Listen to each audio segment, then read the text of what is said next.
Four words ruined my marriage and my life. And they're not the four words you're probably thinking of. Not, we need to talk. Not, baby, I met someone. Not, our life sucks. And not even, you don't give me enough. It was much weirder and simpler than that. I came into our bedroom on Tuesday night after finishing a rerun of Law & Order on cable and was getting ready to take a shower. I often watch shows about cops and lawyers. Coals for Newcastle, really. And I should have gotten enough of that in my day job as a Duval County assistant prosecutor. To Northerners, it's the same thing as the district attorney's office. We're the people who prosecute the bad guys and put them away when we can. Anyway, I like this kind of police series. Even after 10 years on the job, I still like what I do. Anyway, Debbie was lying in bed, leaning back on a crumpled pillow, looking through some kind of travel magazine. She usually brings in a ton of student papers from UNF, where she works as an assistant professor in the College of Business, to review. It usually takes a couple to 3 hours to check them, but she's conscientious, and now it was 11 p.m., and she was relaxing. I was enjoying the view. Even though we'd been married for 17 years, I still enjoyed looking at her. Tall blonde with a trendy movie star haircut and Jennifer Aniston-style bangs, she looked 10 years younger than her true age of 39. She insisted I take an evening shower and brush my teeth, and on weekdays she was usually too tired to even consider the idea. I looked at myself from the bottom to the top. I was 5 feet 9 inches, Debbie was 5'10", and while she was still pretty slim thanks to her gym sessions, I already had the cool down of a middle-aged man whose only physical activity was playing golf once every few months. And that was only when office politics demanded it. I showered and came out freshly scrubbed. I thought Debbie glanced at me and a smile flashed across her face, but maybe it was my imagination.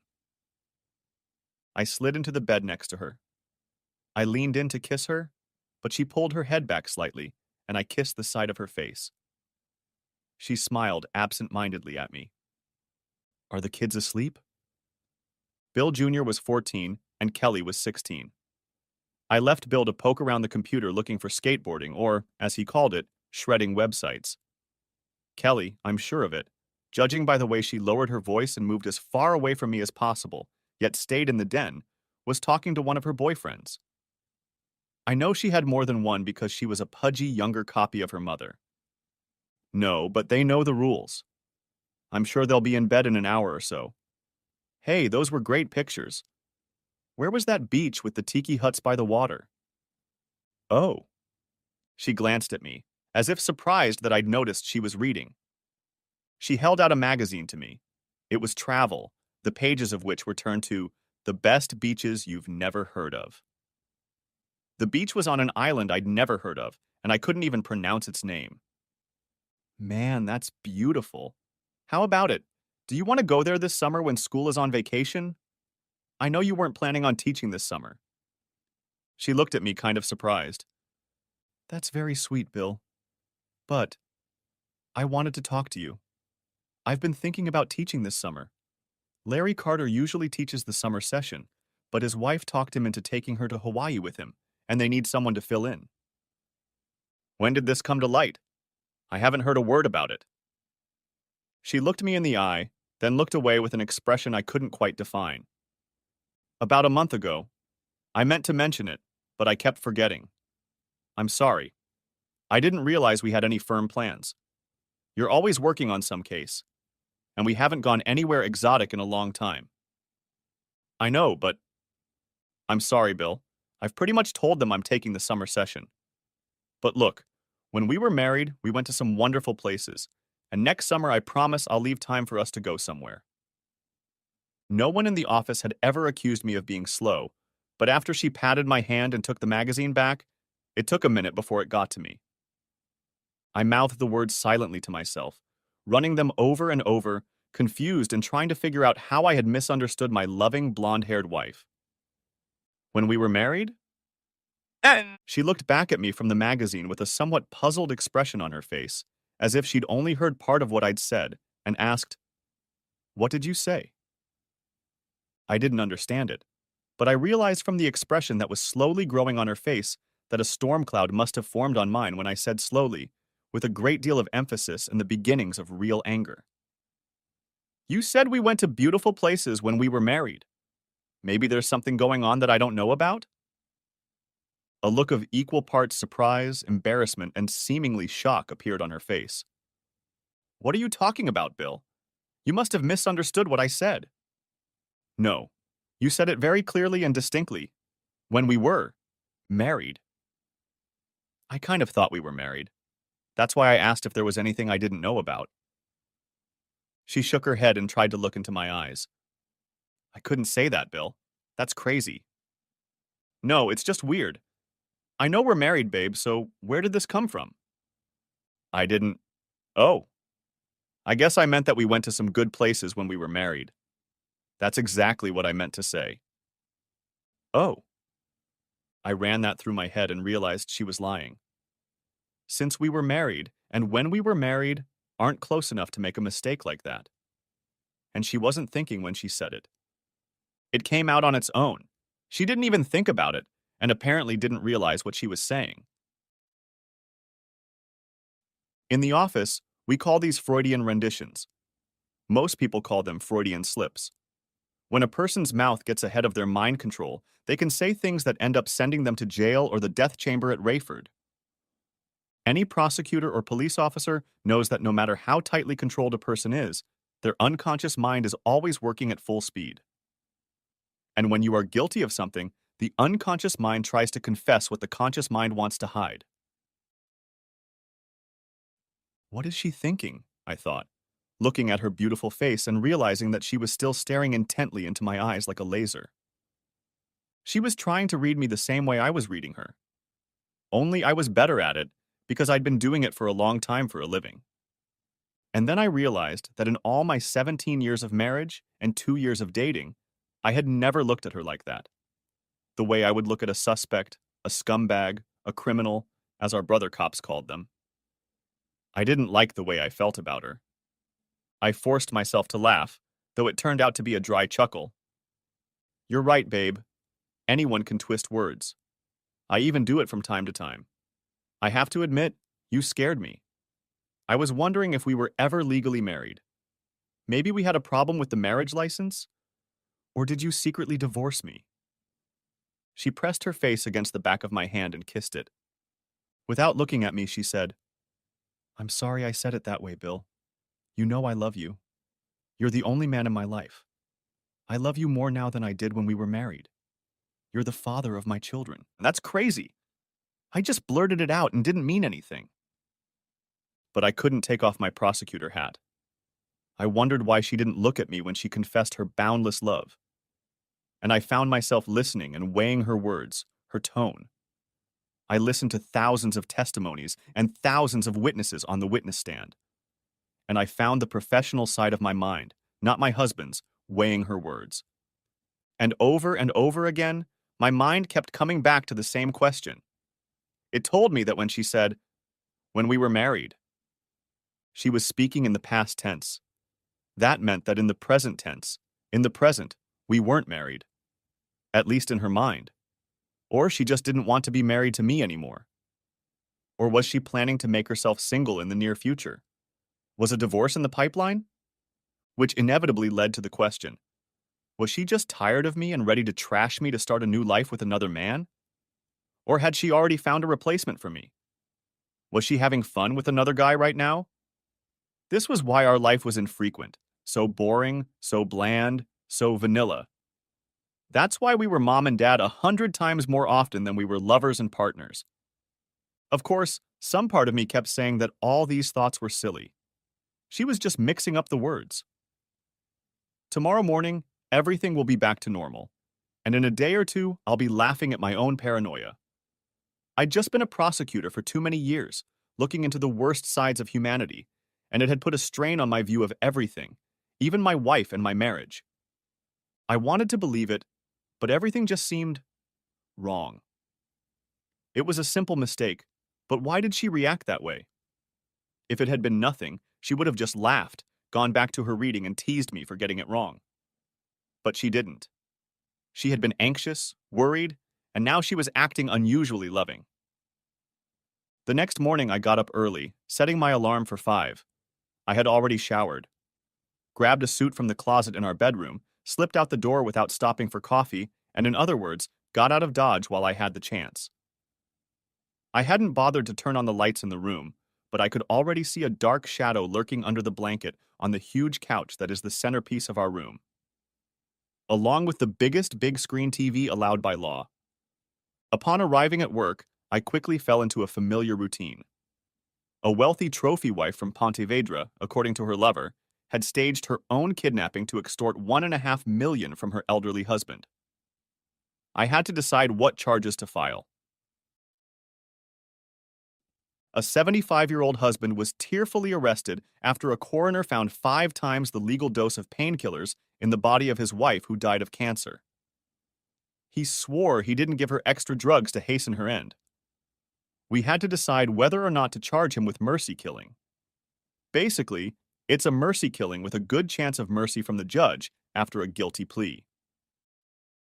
The Jacksonville sheriff has been pestering our junior deputies and reached me, pleading for mercy in the case of a respected patrolman who took out his girlfriend's husband and 2 sons-in-law when they showed up at his house to take the girl home where they said she belonged. Of course, there were 3 of them, and the cop pleaded fear for his life, but he took them down with his Glock, and unfortunately for him, they were unarmed when they were shot. But there is a symbiotic relationship between cops and prosecutors, and Big Man, who signed my checks and wanted to be governor of Florida someday, didn't want the cops mad at our office and sabotaging our cases because we took down one of Jacksonville's finest. As one of the Big Man's 3 top assistants, the case fell into my hands, and I had to make a straw decision. And of course, while I was doing these quite routine things, the thoughts and fears from the previous night kept going round and round in my head. As usual, I didn't have time to get out of the office, so a Camel Rider sandwich with cheese and sliced hamburger and onions was delivered to my office around 1 p.m. When Cheryl, my secretary for the past 5 years, brought the lunch, I told her to call the front desk and tell her that unless there was an urgent call from God in the next hour, all my calls would be put on hold. She came back into the office and looked at me expectantly. I had never delayed a call like that before. I looked her over. 5'60", red-haired, dressed modestly in a light red dress, short enough to be provocative, but not so short as to be slutty and inappropriate in a work setting. She wore her glasses and her hair in a bun, but I'd been around more than once when she'd let her hair down. "Do you need anything else, Mr. Maitland?" she asked. "Take off your secretary's hat, Cheryl, and I'll take off my boss hat. I'd like to talk to you for a minute." She looked at me strangely for a minute, then relaxed. We'd been to a few office parties and I'd seen her drunk off her ass, and once I'd even driven her home, and she knew I'd never touched her. She never said anything openly, but I got the impression she admired the fact that I didn't mess with her when I could have. "What's wrong, Bill?" "Something must be wrong for me to be talking to one of my favorite secretaries," I said, trying to smile. "You never hold calls for an hour. I can't remember the last time you invited me in here alone, and anyone here can look at you and tell you something's bothering you." That hurt my pride. I'm that transparent? And I was proud of my poker face. Normally, you're pretty inscrutable. But when you walked in the door this morning, I knew something was up. And knowing you, it's personal. You're too calm when it comes to legal matters. So it's either the kids or Debbie, and if I had to bet, I'd pick Debbie. Did you guys have a fight? I looked at Camelback Rider and tried to work up an appetite. I needed food. I'd like some. A worried expression flashed across her face, and she quickly grabbed a chair and pulled it a foot away from my table, close enough to reach out and touch me. "Oh shit, Bill. Is it really that bad?" "I guess so." "Tell me." I thought about it, but in the light of day, I couldn't bring myself to tell her the details. The more I thought about it, the crazier all this fuss seemed because of one word Debbie had said last night. If you hadn't been there, if you hadn't seen her eyes, heard her voice, you'd think I was greatly exaggerating what happened. We just had a fight. Over something stupid. But what? It doesn't matter. But I want you to answer me honestly. I'm going to ask you some questions. You'll be able to do that. I won't get angry or get upset. I need a woman I can talk to honestly. She licked her red lips for a moment before answering. I hate that kind of thing, Bill. You say you won't get upset, but honesty always hurts. I need brutal honesty, Cheryl. I think I've been a good boss and a good friend. And I think I've proven to you that I like and respect you enough not to do anything that would jeopardize our friendship. I wish you would do the same. She reached out and took my palm in hers. You've been a good guy, Bill. Ask away. Did you ever think, when you weren't drunk, about getting into bed with me? And whether you even like me? She stared at me for a moment. I swear to God, I'm not hitting on you, but I need to know. She lowered her gaze to the table, then looked directly at me. A few times, but honestly, I've never really thought about you seriously. You're not on my list. You're a man. I admire you. I like you. I guess the point is that I can envision us in a situation where we end up in bed. It could happen at another office party, but it will only be a one-time thing. So I'm not handsome? She stared at the desk for much longer this time before raising her eyes to me. You're not handsome, Bill.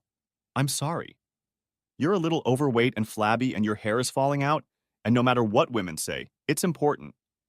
For most of us, baldness is ugly. In the courtroom, you're a tiger, and professionally everyone looks up to you, but in the bedroom, I'd say you're just another out-of-shape middle-aged guy. She squeezed my hand, and for a moment it looked like she wanted to cry.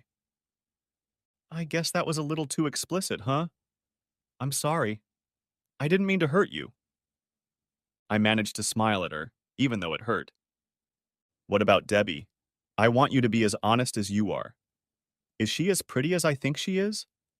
And have you ever seen guys hitting on her at parties? How did she act when they hit on her? This time it took her a lot longer to answer. She's hot, Bill. What can I say? At every party the two of you have been to, guys were always hitting on her when you weren't around. I'm not surprised she's popular. Now for the $64,000 question. And this is where I need you to be honest. What does she do when she gets molested? She lowered her eyes again. I really don't want to answer that question, Bill. Please don't make me. I need to know. So here's the thing. Do you think she's with someone? I don't know, but I think she might be. I think I've been to 6 or 7 office parties you guys show up at, and that year you invited me and my date to a Christmas party at UNF. Like I said, guys are always hitting on her, hugging her. She usually just waves them off, puts their hands where they belong, makes them laugh and walks away. She's pretty good. A few times, very few, I've seen her seemingly pretty good snuggled up in a corner or in the hallway. But Bill, to be honest, unless you want to walk around with a cattle prod, most women have experienced that. That's why you wear stilettos. They're great for cooling off overly hot guys. I've never seen her lose her temper to the point where it seemed like some guy might talk her into leaving a party with him. I can't say for sure that she didn't do anything wrong, but I've never seen her do anything that would cause her to be divorced. And that's what we're talking about, right? She reached out to take my hand again and squeeze it. She's a very beautiful woman. She may be cheating on you, but if she is, she's being very careful and selective, and I don't think so. It's just an impression. I leaned back in my chair and took a deep breath. I couldn't eat a bite because I had no appetite. But what you're saying is that she's a very beautiful woman that guys throw themselves at every time I'm not around and I'm a boring, unattractive old man? Is there something wrong with that picture? People stay together for love, companionship, and children. You guys have built a life together. You think she's going to give it all up just for fun? Women do it every day, Cheryl, and so do men. It may only be entertainment, but it's the glue that holds marriages together. And we don't have that anymore. She just looked at me sadly. I guess there's a limit to how much you can cheer yourself up when faced with a really shitty situation. I spent the rest of the day wading through the general stream of betrayal, stupidity, and law-breaking that is inherent in any prosecutor, and tried not to think about what I would have to face when I got home. That was the part that was starting to hit me hard. My job is stressful. Too much dirt and ruined lives to deal with every day. Home had always been my sanctuary, where I could be assured of the love of my wife and children and convince myself every night that the world I lived and worked in wasn't real. And now that sanctuary, that dream of love and fidelity, was starting to show cracks. I got home at 6:30, which isn't that late for me. I often stayed up until 8 or 9, and Debbie almost always left dinner in the refrigerator or microwave when I got home. Sometimes she was home. Other times she was gone to some meeting. There were always plenty of meetings, some business, others more mundane, but all part of the office political game that has to be played in any institution. I got over it, and even when she came home at 12 or 1, sometimes 2 in the morning, it didn't bother me. The drinking continued, but it never bothered me. I've dealt with enough cases of infidelity leading to murder or mayhem to know the signs. She was never exceptionally secretive. Showered quickly, hid her clothes. I never checked on her, it never occurred to me, but many times I found out by accident from other people that she was where she said she should be and doing what she said she was doing. The worst part was that now all my thoughts about her were reduced to unsolicited suspicions. Where was she now? Who was she with? And how would I know she was telling the truth if she told it to me? I felt the anger building up in me again. Stupid bitch. All she had to do was laugh at the reticence of last night, make a joke about it, and I'd forget about it. Even if she cheated on me, I'd be fat, happy, and clueless. Tonight she wasn't home, and neither were both kids. That was no surprise. I looked around. She usually left a note on the refrigerator or in the microwave so I'd know where she was if she needed to go out. But there was nothing. I stood there and just listened. Nothing can be as quiet as an empty house, which is usually filled with the noise of conversations, laughter, TV shows, and songs playing on the radio. I walked over to the liquor cabinet and pulled out a bottle of Goldschlager. I had never heard of Goldschlager until a friend of Bill Jr. snuck one bottle into a teenage party a few years ago. I found it, confiscated it, tried it, and realized I liked it. That's why I always keep a bottle in my cupboard.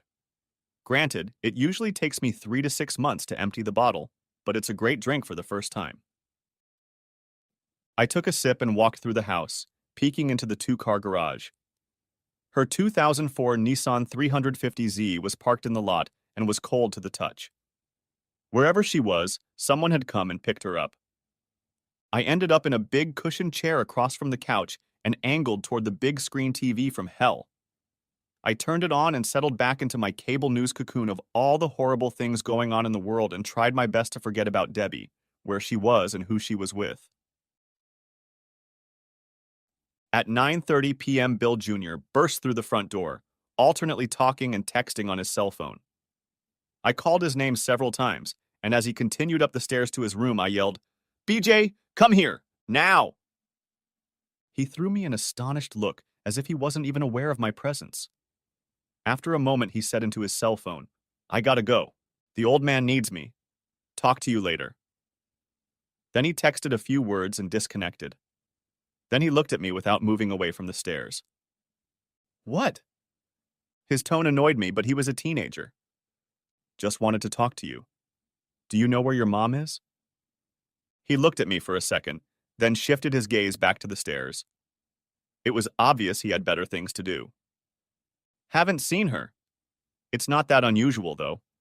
She's out of the house a lot." He looked at me with the arrogance and worldly wise disdain that only a 14-year-old is capable of, and said, "She's your wife.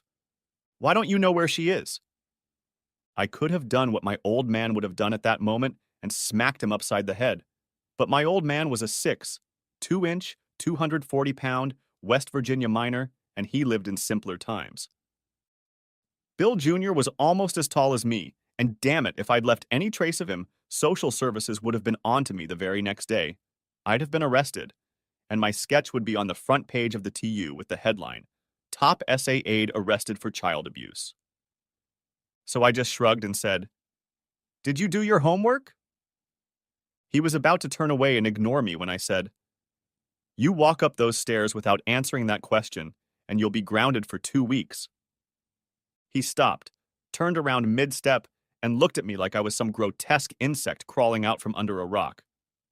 You're not going to— Try, I said, using the tone I used to inform opposing counsel that the deal I was offering would be off in 30 seconds. Mom doesn't— What Mom says is irrelevant, and you can tell her that's what I said. You answer my question or forget about running with your friends for 2 weeks. And if I have to come home early for 2 weeks, I will. He took a deep breath. I have 20 pages of English and 2 pages of algebra problems to read. Okay, go upstairs and start studying. He turned but said loud enough for me to hear, and he could plausibly deny, God, what an asshole! No wonder Mom takes so many walks. He turned to look at me slyly, and I just smirked. I think that's what pissed him off. The next time I heard a car in the driveway, I got up from my chair and looked at the clock on the wall. 11 o'clock at night. I walked out to the house and looked out the window at the driveway. A sporty 2-seater model Audi pulled into the circular driveway. The car stopped for a moment. I made out 2 figures inside.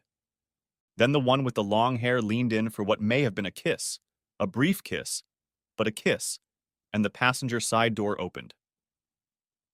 As I expected, my blonde-haired wife stuck her long legs out and stood up. She leaned over to wave goodbye to the driver, and in that instant, I saw a young, dark-haired guy behind the wheel. I wasn't sure, but I thought it was another assistant professor in the business department. As Debbie walked toward the house, I was sure she didn't go to her teaching job in that outfit. Not a teacher's outfit. So she came home and changed her clothes, assuming she went to work, and then went out for a long night out. With what, I wondered, and with whom? But I decided I would try to be polite. I went back to the room and sat down in front of the TV, pouring a few sips of liquor into my glass and switching between Fox and MSNBC to watch the arguing talking heads. I heard the front door open, and then her footsteps entered the house. The footsteps stopped as she approached the door to the room. Without looking back, I realized she had stopped and saw me sitting there. I wondered if she was going to say something. As I expected, she didn't say a word, just continued up the stairs, obviously heading for our bedroom. After a while, I heard the shower running. Then nothing. At midnight, Kelly came in, cast a glance at my room, and left upstairs as well. I sat and stared at nothing much until 12:30 when I realized it was time for me to go to bed. I had been putting it off as long as possible. I turned off the TV and walked up the stairs. When I got to the bedroom, all the lights were off. Only the light from the hallway showed me the figure on Debbie's bed. She didn't say anything when I walked in. I was about to say something, but then decided to hell with it. Let her start the conversation herself if she had something to say. After all, she was the one who told me she didn't want to see or hear anything from me that morning.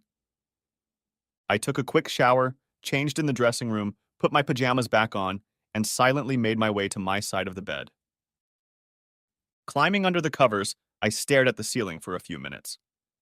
Next to me, I heard Debbie's slow and rhythmic breathing. She pretended to be asleep, but I could tell she was awake. Her breathing was too slow and rhythmic. I wasn't going to look at her to see if her eyes were open.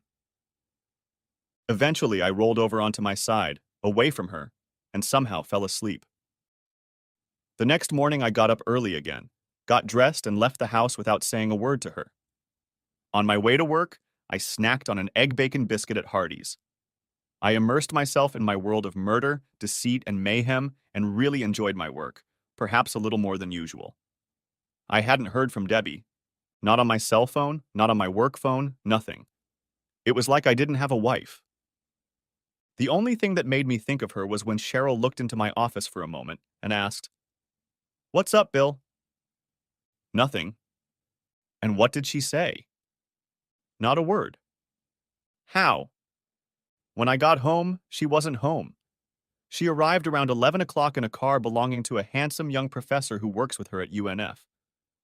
I think she kissed him goodnight. Then she went into the house, took a shower, and went to bed. Not a word. God, Bill, I'm so sorry, but why didn't you— Didn't want to, I guess, Cheryl. I'm beginning to think I have no doubt about what's going on here, and she should be the one to start clearing things up. Cheryl just looked at me, then said, I know this is going to be difficult, Bill, but you need to talk. Hell, you're a lawyer. You know everything needs to be discussed. I'll take that under advisement. Nah. I knew I should have gone home, but I couldn't bring myself to do it. I looked out for a bar, and on the way home to my Mandarin house, I saw one that had only opened a few weeks ago. Last Call. It was a fairly large bar next to a small shopping center. On impulse, I stopped and went inside. Everything inside was modernist. Dark wood and mirrors, chairs at small tables, a long bar counter, and greenery in the corner. There was a slightly elevated area on one side where a piano stood, so this was obviously where entertainment was sometimes held. Luckily, there was no one there right now because I wasn't in the mood to listen to music. A medium-sized Hispanic man with a big mop of black hair approached my seat behind the bar, introduced himself as the owner, and offered me a free drink on the house in celebration of the first week. I asked him to get me a beer. I could afford maybe 2, and then I was going home. I couldn't, being a high-ranking employee, afford a DUI arrest. I drank my first beer for as long as I could while watching the incoming customers. In the 2 hours between 6 and 8 p.m., the place got pretty full. I then ordered a second beer and drank it until almost 10.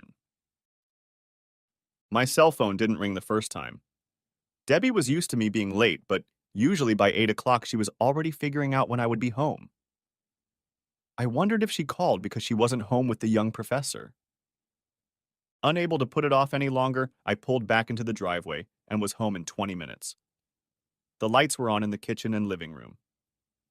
Using my key, I entered the house, and the first thing I did was look around the kitchen.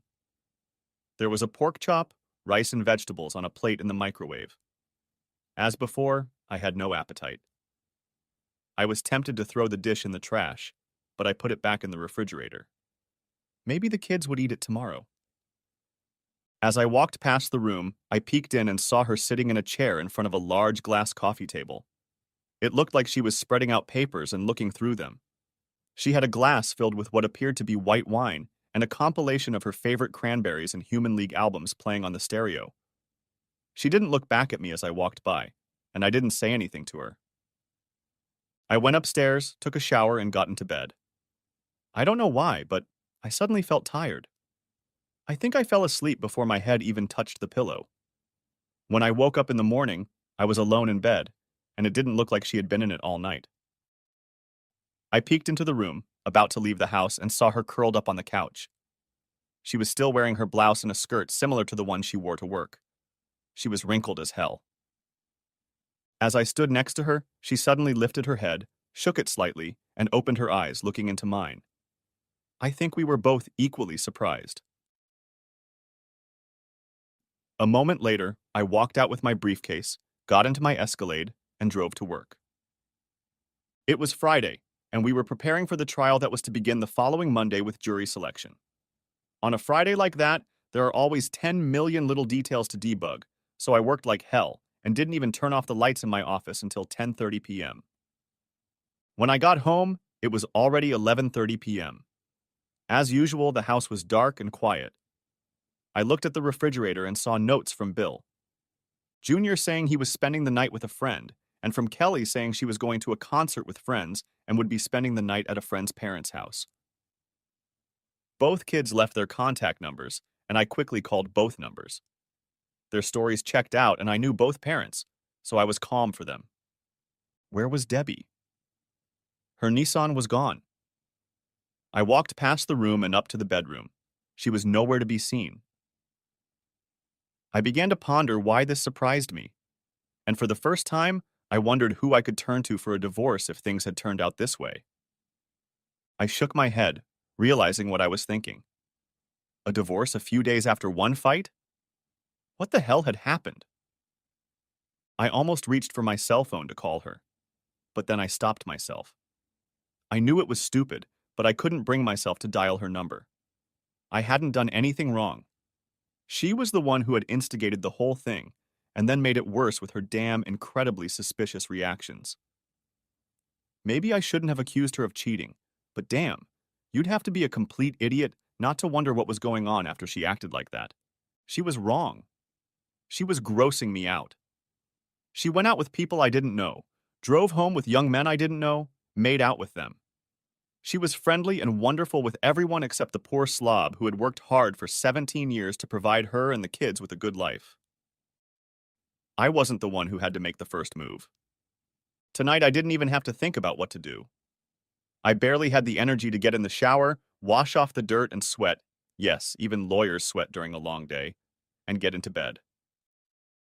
Once again, I momentarily passed out. I had one of those moments where you don't realize where you are when you first wake up. After a few seconds, I realized I was in my own bed. But something was strange. And then it came to me. I was alone in bed. I looked at the alarm clock on the nightstand. It was 10 o'clock in the morning. I looked around the bed. She had never laid in it. I rolled off the bed and headed downstairs. Maybe she came in late and slept in the room. Maybe she was up and making breakfast. Not that she did that often, but it was possible. The house was bigger, quieter, and emptier than it might seem. Her Nissan was still gone. There was no sign of her coming home the previous night. I looked around the house 3 times, but that didn't change the facts. I tried to remember if anything like this had ever happened in our 17 years of marriage. I knew it hadn't. One fight, 4 short words, and it seemed like our marriage was crumbling like a sand castle being reclaimed by the tide. Could one really be so blind as to go months or even years without seeing all the signs? I could have started calling people. But I was a prematurely aged, unattractive, uncomprehending husband whose wife was spending the night out of the house without telling me where or what she was doing. To hell with her. I got dressed and headed to the nearest Waffle House. All of their specialties were health hazards, but I loved their fluffy omelets, and right now I didn't care about watching my waistline. I guess it was too late for that. It was almost noon, and I was washing down the last of my omelet and crispy bacon with my 4th cup of coffee when my cell phone rang. I answered it automatically, figuring it was one of the kids. Bill. I swallowed the last sip of coffee and replied, "Hi, Roy." Roy Bascom was my father-in-law. We always got along pretty well. He owned a tire store in Northside and also rented out a few houses. "Hi, Bill. I tried calling your house, but I didn't get an answer." "I'm not there." "Yeah, that's what I thought." "Bill, I just wanted to call and let you know. Debbie is at our house right now." "Debbie, that's interesting. I used to know a girl named Debbie. We were talking about the same person." There was a rather long silence, and then, "She told us that you guys were having some trouble and that you might have been upset when I called you. But I didn't want you guys to worry about where she was." "Why would I be worried, Roy? Just because she doesn't come home all night and leave me no word to let me know if she's dead, alive, or having fun with a dozen guys somewhere? You act like I actually have a wife or something, not a woman who spends my paycheck and then goes off with other men." "Bill, stop talking like that. You're talking about Debbie, your wife, our daughter, the mother of your children. You know she isn't running around on you." "Do I know, Roy? How would I know? She's away from home a lot, and I only know what she says about what she does. And the night before last, I saw a young fellow she works with drop her off at 11 o'clock at night, and she kissed him goodnight." "Did she tell you about that? By the way, what time did she arrive at your house last night?" "Gosh, I think I figured out what she was worried about. She said you two had a fight over something stupid, and you accused her of cheating on you and haven't had a word to say to her since. And you're wrong about her kissing someone. She told us about that meeting. It was a college meeting, and the guy who gave her a ride was a friend of hers. She was picked up by a woman she works with, but she had an emergency and had to leave early, so the guy you saw volunteered to drive her home. There was no kissing. As for when she got here, Bill, she came straight from school at 5:30 p.m. and was here all night. Unless you think we're lying for her. Have you really gotten that far? Roy, she's your daughter, and I know you'll support her." Although, I think after knowing me for 19 years and being a good husband and a good father to your grandchildren, you might give me a bit of a head start. And if she was going to see you, why didn't she leave a note? Or didn't call? Or do anything to keep me from waking up in the morning and finding out she'd spent the night with someone else and starting to think seriously about how we're going to divide our assets? I felt anger begin to rise in me, a black tide, and I tried to keep my voice calm. Come to think of it, if she's so concerned, why the hell isn't she talking to me right now? Why does she have to make my dad call me? After a moment, he said in an apologetic tone, I know she was wrong not to let you know her whereabouts, Bill. I told her she should have. And she's not picking up the phone because she doesn't want to talk to you. I have to tell you that I've known you since before you were married, and I've never seen her like this. She's so angry with you. I think you really hurt her when you accused her of being unfaithful. I don't know. I don't know if I can take those words back. I took one last sip of my coffee. Okay, let's see if I got this right. She said some words that upset me, but I have to deal with it. And I said some words that upset her, and she's acting like the marriage is over because I said them. Is that true? When he didn't answer, I said, Okay, if you could, give a message to your daughter from me. Tell her that if this is how she feels, I don't care if she ever comes back. Oh, and don't forget to give her this. Word for word, screw you. I disconnected before he could respond, though I doubted he would. I leaned back in my chair and thought about the call. In a way, I was relieved. She hadn't had fun with her UNF buddy last night. But hell, she could have done that any time if she wanted to. And staying out all night and purposely leaving me in the dark was not what a loving wife was supposed to do. I leaned back in my chair for a moment and thought about what I was going to do today and Sunday. Usually I would stay home, watch TV, maybe do a few things on my list, go out to eat, or do a little shopping with Debbie. I could have gone back to the office, but suddenly I realized what I wanted to do. Plus, I had the added advantage of staying in the house if Bill or Kelly came back. I drove home and sat down at the large desktop computer I was using in the small study adjoining our bedroom. I ran a slave spy program that I installed on all the computers and laptops in the house. Since we used DSL, all signals sent or received on any computer were copied to the slave program. I knew my passwords, Bill Jr. S. and Kelly's passwords, so I just deleted them, and any remaining ones, even without knowing Debbie's passwords, automatically became her passwords. I had all day, so I went back 6 months and started scrolling through messages from and to her.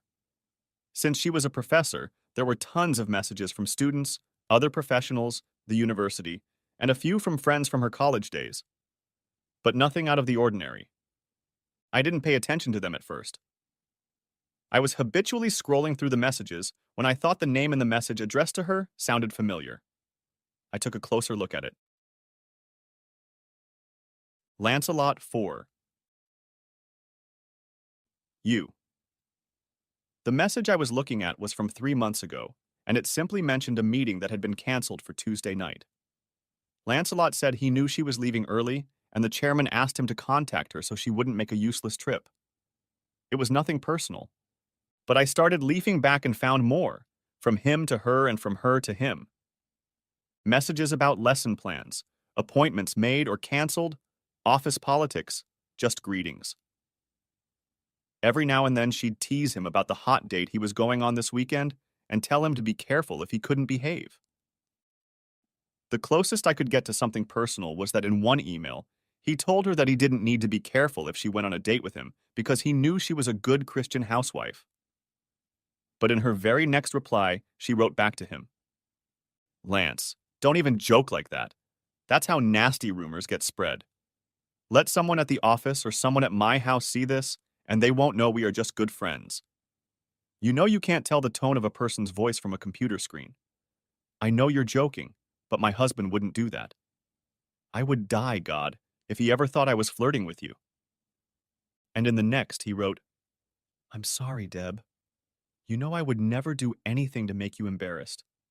I wasn't thinking. You and I both know you're the most beautiful woman on this campus, but I don't mess with married women, and I know you love your husband, from what you've ever told me. I won't be teased like that again. I thought about what I had read. It was completely innocent except for the first flirtatious hint, and she immediately blew it off. I didn't know why, but I was sure it was the same dark-haired young man who had given her a ride to our house that evening. Though outwardly innocent, perhaps it was my dark prosecutorial heart digging for dirt beneath the innocent words. I sensed a friendship beyond the usual co-workers, at least on Debbie's part. And Lance wouldn't be the first bachelor to swear to a hot married woman that he would never get involved with a married woman, until she was in his bed. So I continued to read on. 2 months ago, Deb to Lance. I can't thank you enough for helping me with this appraisal project. Without your help, it would have taken me another month, and you get nothing out of it but my thanks because it goes under my name. I feel bad about taking advantage of your good nature. You should be out dating and chasing young girls, not spending hour after hour doing the work I should be doing at home. But if I tried to do it all myself, I'd never see my kids at all. Lance to Deb. No way. If I wasn't helping you, I'd probably be getting drunk and chasing women if I didn't do it. It keeps me out of trouble.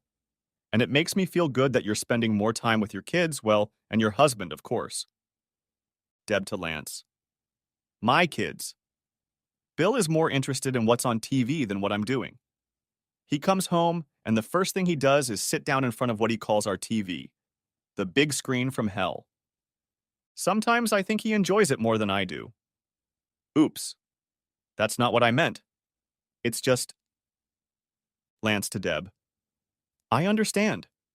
You guys have been married a long time. What's he like, 40 or 45? Guys slow down when they get to that age. It's hard for me to imagine someone choosing to watch TV, over spending time with you, but I'm still young. When I hit 30, I'll probably feel differently. Deb to Lance. Anyway, blushes. I don't see you ever letting yourself go the way Bill did. I've tried to get him to go to the gym with me, but he keeps saying he doesn't have time. He has become that middle-aged spare tire. I never believed it was possible to knock a quarter off a guy's abs, but what you did at that party last month blew my mind. I can never imagine you with a spare tire. And on that ruddy note, it's time for me to go to bed. Lance to Deb. Sweet dreams, Deb. Deb to Lance. Forget I wrote this, but if I keep thinking about your abs, I'm going to have very sweet dreams. Good night. After reading this exchange, I sat there wondering if I wanted to keep reading. And that son of a bitch knew what he was doing when he enlisted me as an inveterate lover. And my sweet, loyal wife, instead of defending me, basically told him she wanted his abs, not my middle age. I kept reading. 1 month ago, Deb to Lance. I'm sorry I didn't get a chance to talk to you today. I've been busy. I'm really enjoying our lunches. Honestly, the day doesn't seem as fun when we can't get together for an hour or so. But there's always tomorrow. Have you heard the latest hot gossip? Lance to Deb. I've missed you too. Don't take this the wrong way, but you know you're eye candy. That's what the kids call it. Even if we're only friends, I still love looking at you. I'm a pig. I admit my guilt. And as for gossip, I assume you're talking about Professor Amarilla and Coach Johansson? Deb to Lance. Yeah, imagine that. In his office, no less. They say her husband barged in on them in the middle of... You know. I've met her. She's pretty, but she's old. She must be in her 50s, and Johansson is only 35 or 40? Oh God, I can't believe I wrote that. But, it's been so long since I've had any real fun that sometimes I forget what it was like. I guess we used to have it, if I can remember that far back. But now, Bill's not the same. I'll destroy you if you breathe a word of this. And he ran out of breath after 5 or 6 minutes. I'm ashamed to even tell you this, but I can't talk to him about it. And sometimes I feel like I'm going to scream if I can't tell someone about what's going on, or not going on, in my life. I don't know how I managed to get through the days before we met. I can be honest with you because we're not married or lovers. We're friends, and a friend is what I need right now. Lance to Deb. You know you can tell me anything, Deb. I'd like to help you. I mean, physically. Do you think you can go on like this forever? Deb to Lance. What choice do I have? We've been married for 17 years. We have 2 children. He's done everything he can to make me happy. I know there's nothing in this world that I could ask him to do for me that he wouldn't do. The damn thing is, he's such a good man. And I should love him so much more than I do. Don't get me wrong, I do love him. And even though you and I sometimes flirt and maybe go farther than a middle-aged married woman should, I know I love him. If I didn't love him, I would. Lance to Deb. Don't say it. Don't write it. I know what you're thinking. But I know you love him. You love him, not me. And I'm not going to be the one to tear you two apart. Deb turns to Lance. I know that you could. You know, if you were an asshole like a lot of the young guys here. But you were a gentleman. A good man. That's why I like you so much. I'll just say that I hope you know what a special friend you've become. And now I'll bow out. My wife fell in love with another man. She was just trying to work up the courage to fall into his bed. And as soon as she did, our marriage was over. This bastard was 10 years younger than me. He had rock-hard abs. My wife drooled over him and admired his restraint. And I was a fat, balding, middle-aged bore. I forced myself to keep reading. There weren't many incriminating posts after the last one. Then I found one from Deb to her Lancelot, dated 2 weeks ago. Deb. I'm sorry I didn't stop by for lunch today, Lance. I wanted to call and lie about being busy or something last minute, but then I realized I couldn't lie to you like that. We've become 2 good friends. You deserve the truth. I decided we needed to cool down, back off a little. I know you consider me a friend, but I also know you feel attracted to me. That's flattering. You're a handsome young hottie, and you have no idea how much you flatter my ego by flirting with me. But I've always made it clear that I'm a married woman, a faithful married woman. Notice I didn't say happily married woman. You know me too well for me to say that. I have been much more honest with you about my marriage and the problems we have than I should have been with anyone else. The worst part is that I feel much closer to you than I do to Bill. He's my husband, but he doesn't even know that our marriage is slowly dying. He doesn't understand anything. Such a smart, intelligent man, so skillful in the courtroom. But in real life, in our marriage, he's a failure. He has lost my lust, my respect, and is slowly losing my love. I feel like an animal caught in a trap. I've tried 1,000 times to think of ways to breathe life back into our relationship, our marriage. I've thought about trying to revitalize our lives. But, damn it, I'm not such a good actress. No matter how smart he is or how good a lawyer he is, as a man, as a male animal, he doesn't satisfy me anymore. And hasn't for a very long time. I think maybe being a father and a successful lawyer is enough for him. I always knew he was quiet. Boring, I guess. He wasn't a party animal in college, and I loved dancing and parties. The more the better. But as he got older, it got worse. He has to be dragged to parties, and he only goes when there is some political reason to be seen there. He doesn't dance, or doesn't like to dance. I have arranged my life without him. Most of the time when I tell him I'm at a faculty meeting, I'm out with girls from school or girls and guys, like the times we went dancing. I haven't done anything wrong, but I want to be someone other than a wife and mother for a few hours at least. I want men to look at me and admire me. God. Forbid he should be one of those men, but I don't care anymore. I don't think of him that way. I can't pretend and I can't tell him I went to parties without him, even though I haven't done anything wrong with men, because what will I say when he asks me why I lied about where I go? Will I tell him I'm happier when he's not around?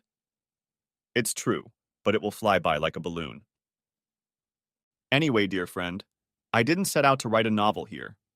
I just wanted to blow off steam and let you know why we won't be having lunch or seeing each other much anymore. Somehow I feel like things are getting ready to explode, to change. I don't know how. I don't know what I can do. But I don't think I can live like this for long. And if the worst or the best happens, and I'm not married in a few months or more, I don't want you anywhere near the wreckage. I don't want anyone, not Bill, not my kids, not our friends, to suspect that our relationship, our friendship, had anything to do with my marriage falling apart. Because it didn't. You were a gentleman and a friend when I needed a friend.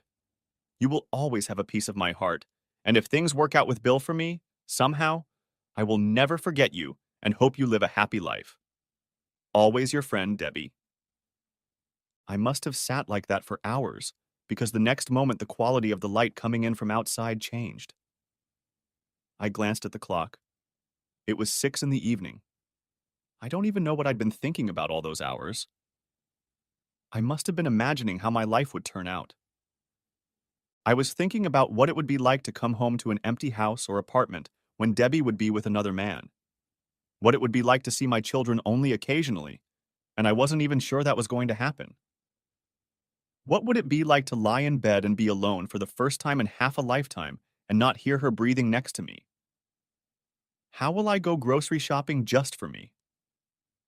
Little things, but 20 years later, they were just as important. She was a part of my entire life, and losing her was like ripping out and tearing off a part of my body. Because now, I had no doubt that there would be no us in the future. There would be no Maitland family living in a cozy house on the Mandarin. That was already in the past. And now I knew why, in her mind, our marriage was already part of her past. Somehow I forced myself to come alive again. I printed out copies of all the letters from and to her over the past 6 months, including the corresponding letters to and from Lance. Not that I needed them for any legal reason. Adultery is not a factor in divorce today, at least in Florida, where no-fault divorce has been the law of the land for over a generation, and she could even claim that she hadn't had an emotional affair with another man. I could argue that it was an affair, but so what? She obviously didn't sleep with this guy, have fun with him, maybe kissed him a few times. It didn't make any difference. I knew I had to tell her about those letters. Make her admit that she had fallen in love with this guy, or at least fallen out of love with me. But then again, so what? If she admitted it, what would it change? I'd lost her. Oh, I could fight to get us into counseling, to try to slow things down enough to give me a chance to win her over again. But who was I kidding? With what I knew now, counseling wouldn't change anything. And I thought she'd just laugh if I tried to play the stud in bed. Every time I was with her, I mentally pictured her lusting after Lance's flat abs and comparing them to my old man's belly. By 8 o'clock that evening, neither Bill Jr. nor Kelly had shown up. I called the houses where they were staying and was told their mother had picked them up. Apparently, she had taken them to her parents' house to spend the weekend. Oh, that's great. Now I would have a free apartment. I sat in front of the dark TV from hell and tried to think of something to do. I felt like a turtle that little boys had picked up and placed on. My back. I could spin around, but I couldn't move. I couldn't move forward, and I couldn't back up.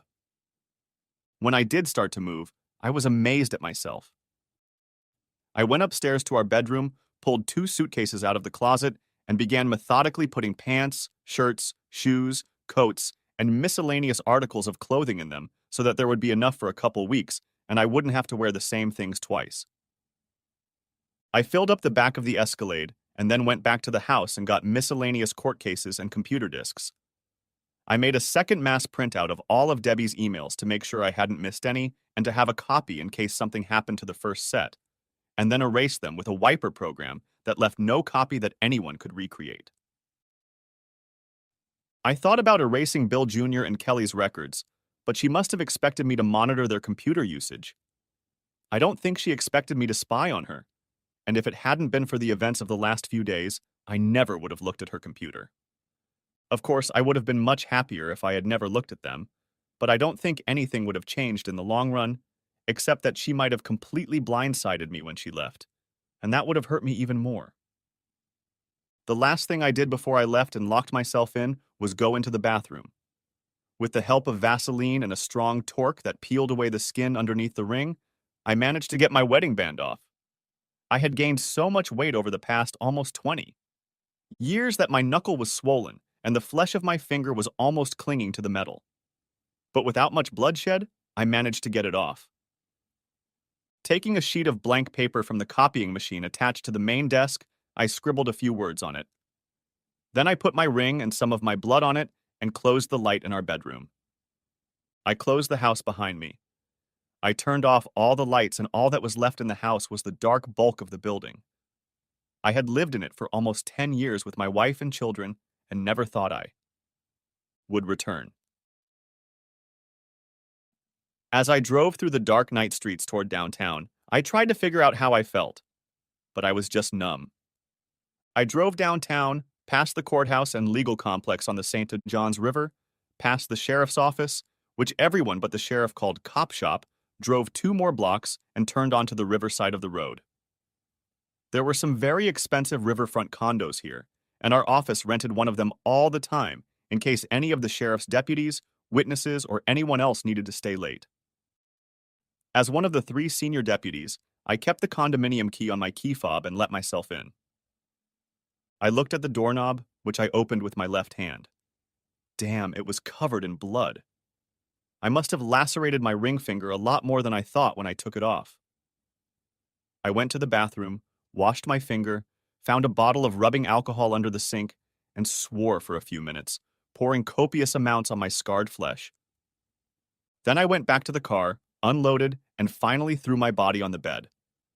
I had the strength to remove most of my clothes and fell asleep watching one of the cable news programs on the small large screen in the corner, wearing only cotton shorts and a t-shirt. I listened as they described the machinations of the cardinals in Rome, who were trying to take the place of the revered Ion Paul II, who passed away earlier this month.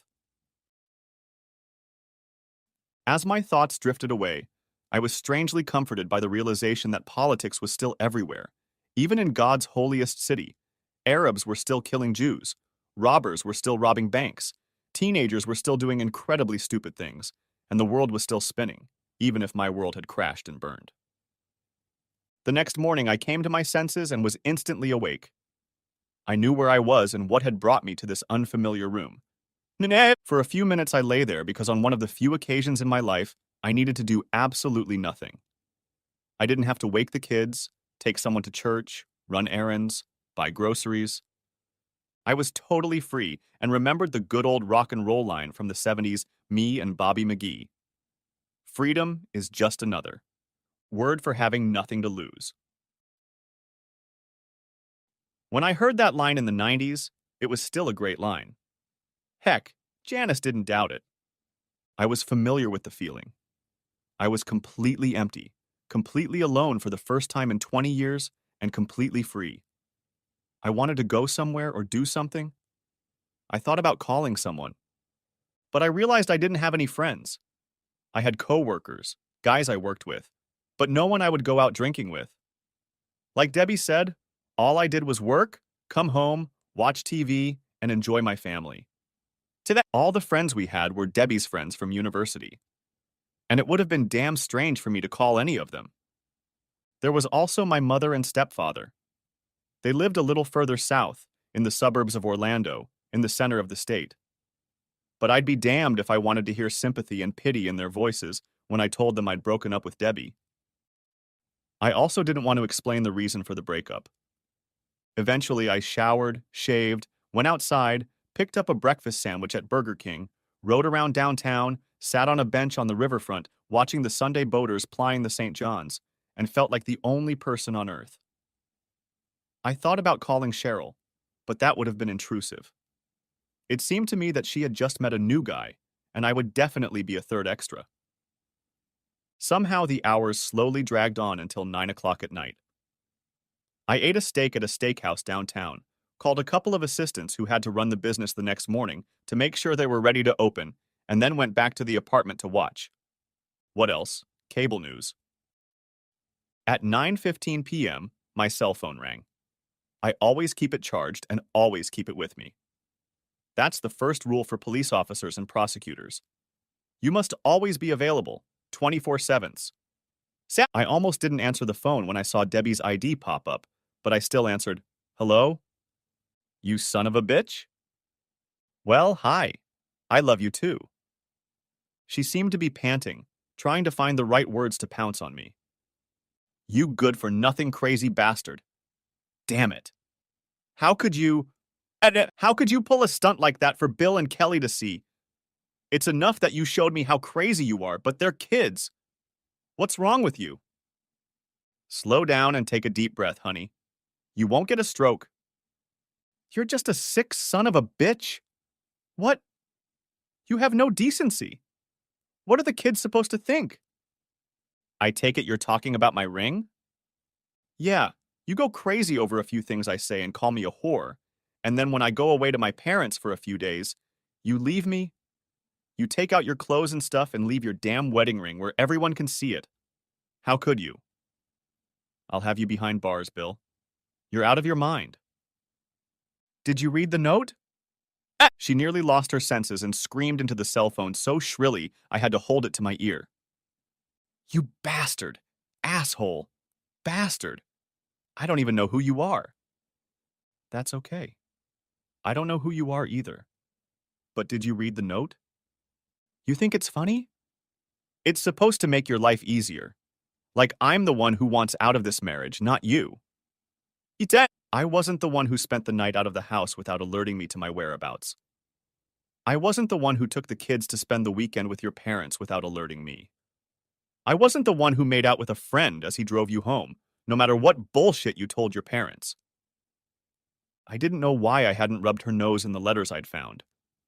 I knew she'd freak out, accusing me of spying on her and not trusting her if she found out I'd tapped her laptop. But even more important was the fact that I hadn't gotten a single honest word out of her lying mouth in almost a week. I found out that the woman I thought I knew was some stranger. Let her hang herself with her lies, lies of omission, or even outright lies. Maybe it's the prosecutor in me talking. There's nothing sweeter than catching a hostile witness or defendant in a lie when you let him or her twist and tangle in a web they can never get out of. How the hell did it come to pass that I tried to entangle my own wife in a web of lies? I almost hung up the phone. It would have been better to walk away, to forget the woman I'd loved for half my life, than to prove to myself that she was a lying, traitorous bitch slut, unfaithful wife. The worst name I could hang on any woman. But damn it, she wouldn't stop lying. I shouldn't have left without calling you. I'm so sorry. I was so mad at you.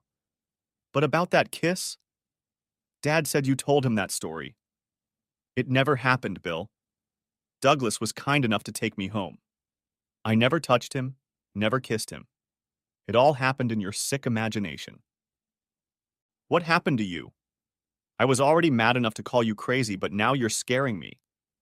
First you freak out because I twist words, then you accuse me of cheating on you. Then you imagine you saw me kissing a nice young man who would never even think of touching me. That's unreasonable, Bill. I almost called Douglas Lance, but that would have given the game away. I wondered if it was a pet name referring to his spear that he wanted to bury in her. So this guy, Doug, how close a friend is he? There was a long silence.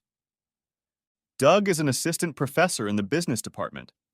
He came in about a year ago. I have to date him because I've been assigned as his mentor. They pair all the new hires with experienced professors. We've had lunch together a few times. I've danced with him a few times at events, but I don't think you've been to any of them. You know how you hate most parties and events like that. Even if you were there, I would still dance with him. You hate dancing and he's pretty good. He's a nice boy, but no more than that. I'm more than 10 years older than him, for God's sake, and I've never kissed him. Is he a good friend? Bill. He's a friend. We talk sometimes and work on projects together. But he's no more a friend than half a dozen other male and female professors on our staff. Are you going to start obsessing about Doug now? Not if you say he's a casual friend. But why are you dressed like that? Not exactly professorial attire, is it? There was a long silence again. Okay, that was a bit revealing. But Bill, I'm not 75, only 39. I'm still a young woman. Not that I want men staring at me. I don't flirt with guys. I don't have affairs. But I'm not dead. You've never worn that outfit to any event I've attended. Oh God, Bill, do we have to talk about this? Why not, Debbie? Don't all the self-help books say that couples should be honest with each other? That they should discuss their problems? If I'm paranoid and obsessively jealous for no good reason, why can't you answer a simple question? Why do you wear revealing clothes, flaunting your gorgeous body when I'm not around? Can't we talk about this when you get home? I'm not sure I'm coming home. A very long silence. Why the hell am I squirming around trying to hold on to you when you obviously don't care if we continue to live as a marriage and as a couple? You don't notice what I wear or when I change my hair. You haven't taken me on a date or gotten me drunk in 10 years. I wear these clothes for other men because I want to remember what it's like to be desirable to men, and indeed any man. Is that honest enough for you? This time, for the first time in days, I thought she was being honest. And what did that say about me? Suddenly, I had nothing to say. I'm sorry, Deb. I'm sorry for everything. I know she didn't understand what I said because she didn't know that I had secretly peeked into her heart and soul and learned the secrets she had kept from me. She didn't know that I was apologizing for letting myself grow old before my time, for not preserving the passion of our early years, for allowing myself to be more involved in my work than in my wife's life. I was apologizing for letting her love slip away until she belonged more to another man than to me. So, are you coming home? Why not?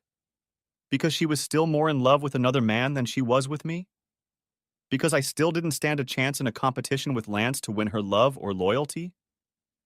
No, Deb, I don't. It's not that I'm mad at you, but I just feel like maybe we need to be apart for a while. After a long moment of thought, she said, Okay, Bill, but someday, you're going to regret it. You'll hate yourself for what you're doing now. Maybe. Kiss the kids for me. They're too old for that, but you probably haven't noticed. And that should be you. She hung up. I turned off the TV and lay on my back, looking up at the ceiling, flooded with moonlight from the window on the balcony overlooking St. John's. She might never know it, but I was already regretting everything that had happened in the last week. But, I corrected myself, it hadn't lasted a week. This shit, this rot in my life and in our marriage, had been going on for 6 months now, if the emails I'd read were to be believed, and honestly, the rot was much further away. Monday came as usual. There were no big cases, just cases. Murder, manslaughter, and a guy at the naval base in Jax who, in a fit of anger at his wife, had taken their little 8-month-old daughter, who wouldn't stop crying, and shook her until her skull began to hemorrhage into her brain. But his parents had plenty of money, and they spent it to buy a lawyer in New York to teach the North Florida hillbillies a few new legal tricks. There was a separate first of 3 trials of drug-dealing brothers who tried to teach a rival a lesson to stay off their turf by showering his North Side home with bullets, and managed to kill an 8-year-old boy who had thrown himself on his 2 siblings to save them and was shot in the brain for his bravery. It was almost in vain. They were all going to a cell. Not such an unusual week. But motions had to be filed, jury selection had to begin, witnesses had to be calmed or made to strain their spines. As usual, the days stretched endlessly, and the nights were short stops to rest and continue the next day's work. I didn't do courtroom theater. My job was to make sure everything ran smoothly. One afternoon, in between 2 crises of crushing importance that would be forgotten by the next day, Cheryl trapped me in my office. I was told you were staying at River? You moved away from Debbie? And from your kids? Stuff happens. She closed the door behind me. Bill, what's going on? Too much to tell you in the middle of a workday, and there's too much I couldn't tell you anyway. There's no separation at all. I just wanted some time apart to give us both a chance to catch our breath. You know how often when you go away, you never come back? I don't know if that will happen. You should have said it would never happen to us. When I didn't answer, she just shook her head. God, I hate to see another marriage go down the drain. Don't do this, Bill. I don't know what you're thinking, but don't walk away from your marriage without fighting for it. Jesus, you're a goddamn pit bull in a courtroom. I've never seen you give up. Don't let her go. Don't let them go without a fight. There can't be a marriage without 2 people who want to stay married.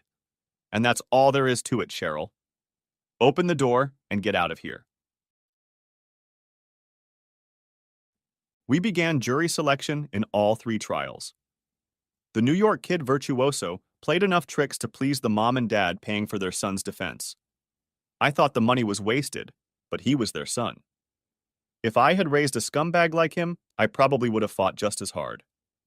It was another Monday, full of surprises and unexpected problems, disgruntled witnesses and irritable judges who really need to keep rolls of toilet paper by their side, as Somerset Maugham once advised to remind themselves that they are not really little tin gods, but just men and women temporarily in positions of influence.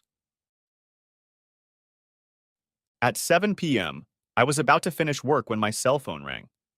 I keep it on standby during the day, but I have a loud buzz, so I always know when it's ringing.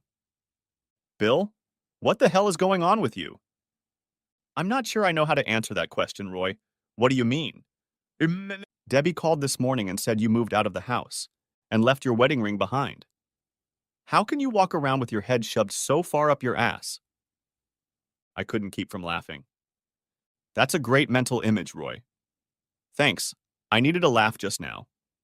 If you're seriously asking, I didn't move.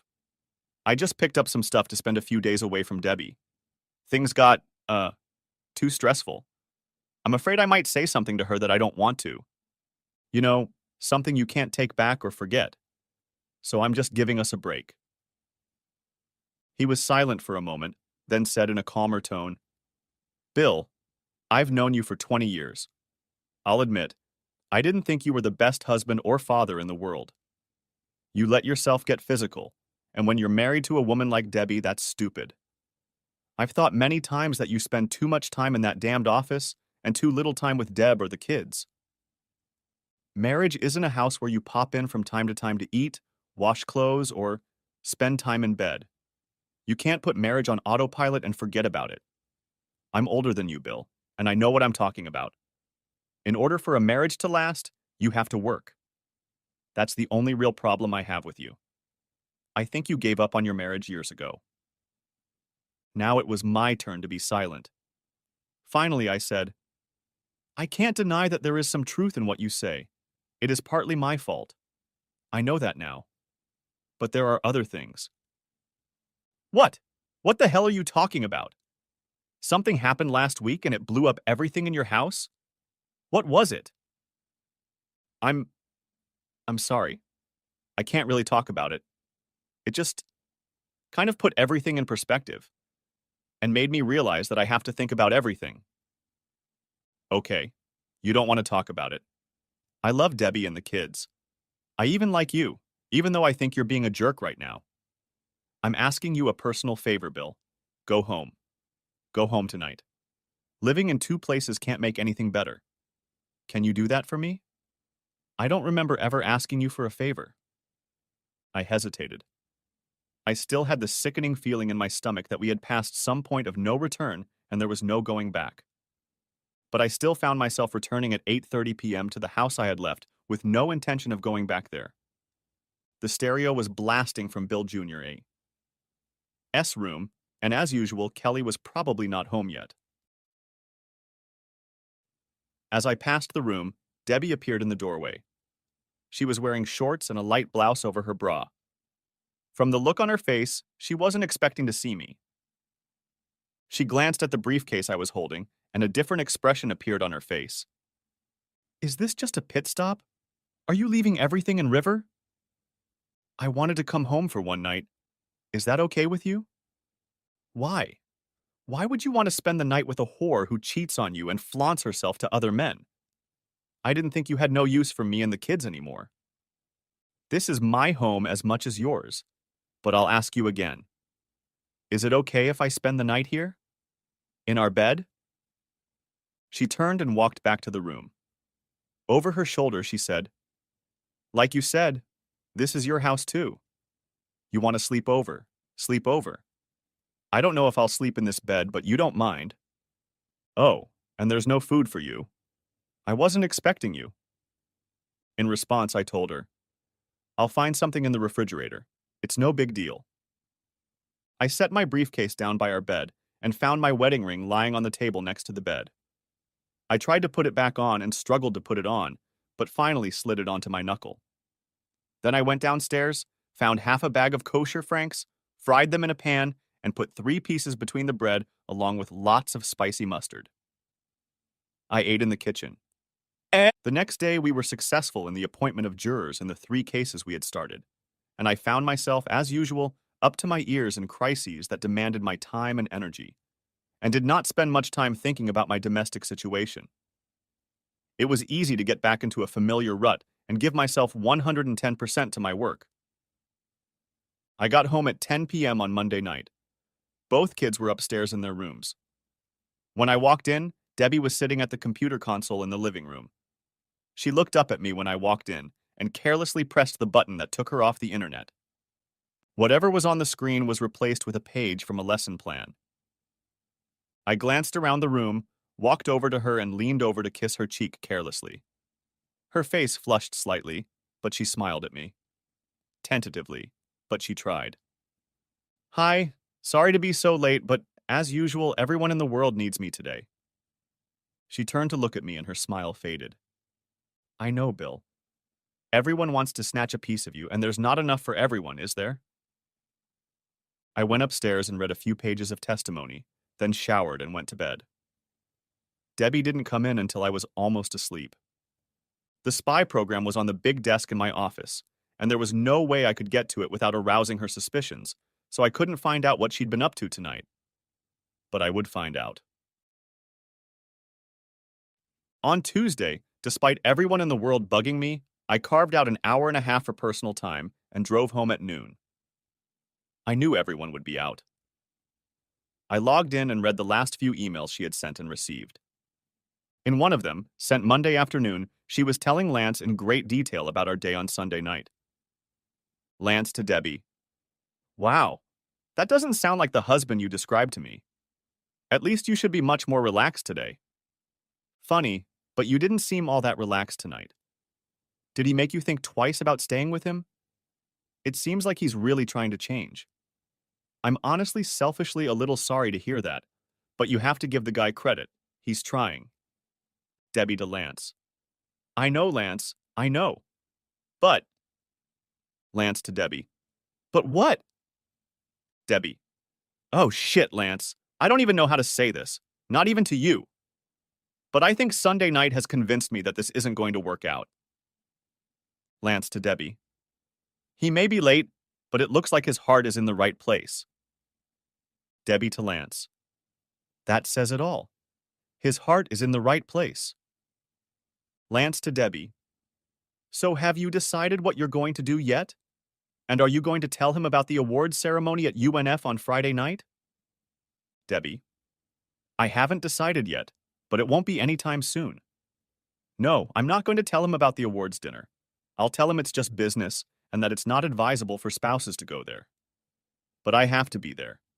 I don't want you to be honored as one of the two. Best new young faculty members in the department without your best friend present." Lance to Debbie. "You know I want you there. Without you as a friend and mentor, this year wouldn't have been nearly as much fun." Debbie to Lance. "Don't use that word, mentor. It makes me seem so damn old. I don't think you think I'm old, do you?" Lance to Debbie.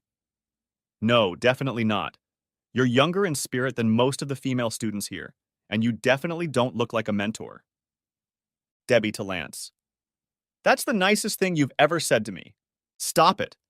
I'm having a hard enough time keeping my cool right now as it is. I need to finish things with Bill before we start talking like this." Lance to Debbie. "I understand. I won't push you until things are settled at home, but I have to tell you that I can't wait until Friday." Debbie to Lance. "Be a good boy." Lance to Debbie. "I will, but it's hard. God, it's hard." Debbie to Lance. "I know. You forgot.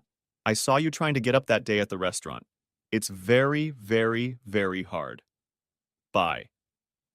And that was it. The whole ball game. She went from friend to almost and soon-to-be lover. She was going to lie to me to be with her boyfriend on his special day and then dump me. I don't know why I was even surprised. I knew it was going to happen.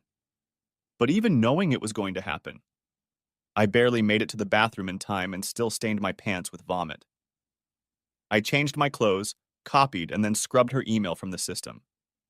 As I left the house, I knew this was the last time. No more doubts, no more hesitation. I never bothered to take the ring off. My finger still hurt like hell, and the symbolism didn't matter anymore. There was no marriage to end. I felt like a 100-year-old man, a dead man walking, but the sun was still shining brightly outside the window.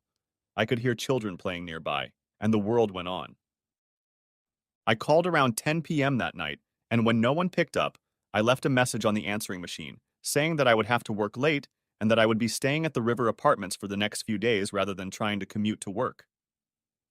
No one called me back, so I guess everyone was satisfied. Friday, as it usually is, was pretty anticlimactic. The only time Friday is interesting is when the jury reaches a verdict. When we are in the middle of a trial, the judges usually try to end things early. They want to go out to eat or to a club, although that's more of an expression than a reality in Jacksonville, just like anywhere else. Jurors, witnesses, and police officers do the same. So things usually quiet down by mid-afternoon, and by 5 p.m. the courthouse turns into a ghost town. I was home by 6:15 p.m., and I had to break a bunch of traffic laws to get home that early. When I entered the building, Bill Jr. was outside getting into a friend's car, and Kelly walked past me on her way out. As she did so, she smiled slightly at me. She was almost embarrassed. And that shouldn't have surprised me, I thought. She was old enough to see what our marriage was like, and I was sure she'd gotten wind of her mom and the young UNF professors. Friendship. I wondered why she didn't try to warn her old man. But when I saw the embarrassment on her face, I realized that I was the one who embarrassed her, not her mother's relationship with another man. So far, I was 0 for 3 when it came to love from my family members. As I entered the house, I saw Debbie coming down the stairs. She was gorgeous and clearly a little scared. She had clearly tried to get out of the house before I arrived. "Oh, Bill, I thought you were coming home later." "You know, or I thought you knew, that on Fridays I usually leave early unless there's a verdict. It's all wrapped up. Where are you going, dressed so nicely?" She was wearing a black dress. It was elegant and too dressy for any college event I was familiar with. "Oh, there's an event. It's kind of a mandatory event for college employees. I just felt like dressing up. But it's a business. I don't think any of the spouses are coming. Look, you've been working so hard all week. I didn't think you'd want to spend an evening on speeches and college administration. Why don't you relax, order a pizza, and we can make plans for the weekend when I get home? I'll try not to be late." Just for fun, I almost insisted that I wanted to go with him, even if it would be boring as hell. But I dropped the idea. "Okay, babe. You really do look amazing. Every guy out there is going to love it. But look, do what you have to do. Don't worry about getting back early. I know how these things drag on forever. Stay up as late as you want. I'll probably go to bed early tonight. We'll figure something out tomorrow." She smiled in relief and gave me a sisterly peck on the cheek. She started to say something, and I wondered if some lingering guilt had crept into her head about what she was going to do tonight. But it wasn't enough. She turned and walked out the door. She was already outside and didn't hear me say, "Goodbye." The UNF campus is huge. You can drive all around campus on a winding road, and she led me to the UNF Arena, a huge structure where graduations, basketball games, and many other events were held. I showed the campus police officer my ID and parked in a secluded lot on the other side of the road. For a purely business event, there were many smartly dressed men and women entering the building.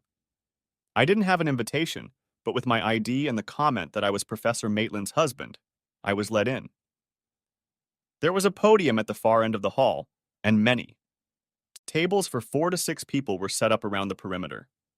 I noticed there was a cash bar on my side of the building. There are stadium seating areas on both sides of the concourse, and I headed towards the bar. But before I reached it, I stepped into the seating area and climbed almost to the top. I was alone and had a bird's eye view of the crowd. I spent 10 minutes scrutinizing the crowd with the small binoculars I had brought with me before I spotted her. She was sitting at a table with 5 other people, 3 men and 2 women, just a few yards from the dais. Well, if Doug Lance are in line for the award tonight, it makes sense. Doug was tall, slender, and dressed in a tuxedo.